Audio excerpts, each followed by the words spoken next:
এই মুহূর্তের সবথেকে বড় খবর, বাংলার কৃষি উন্নয়নে নজর দিলেন কৃষিমন্ত্রী দুধকুমার মণ্ডল।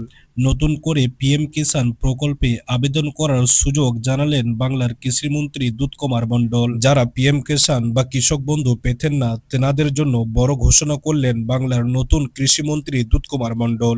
তিনি স্পষ্টভাবে জানিয়েছেন যে যেনারা এই সমস্ত প্রকল্প থেকে বিচ্ছিন্ন ছিলেন, তারা নতুন করে আবার আবেদন করার সুযোগ পাবেন।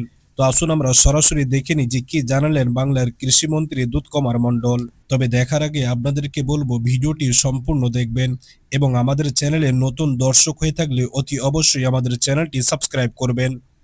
কৃষক বন্ধু পেতেন না, যারা পিএম কিষাণও পান না, এই পিএম কিষাণ তারা পাওয়ার জন্য আবার ওই একই পথে আবেদন করতে পারবেন এবং পিএম কিষাণের সঙ্গে সংযুক্ত হতে পারবেন।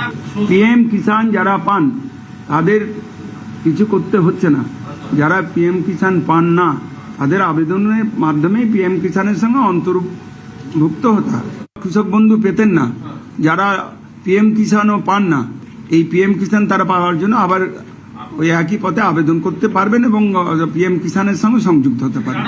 পিএম কিষাণ যারা পান তাদের কিছু করতে হচ্ছে না, যারা পিএম কিষাণ পান না তাদের আবেদনের মাধ্যমে পিএম কিষাণের সঙ্গে অন্তর্ভুক্ত হতে হয়।